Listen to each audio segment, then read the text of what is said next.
How to change screen timeout settings in Windows 11. This tutorial shows you how to control how long your screen stays on before turning off. First, click on the Start menu and open Settings. After that, click on System. From there, click on Power and Battery. At this point, click on Screen and Sleep to expand the options.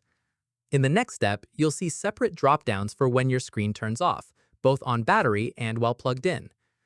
Following this, click on the drop-down next to the setting you want to change. Once done, select your preferred time, ranging from 1 minute to never. Keep in mind, setting this to never can drain your battery faster if you're on a laptop, so it's best used only while plugged in. Finally, close the settings window and your new screen timeout will apply automatically.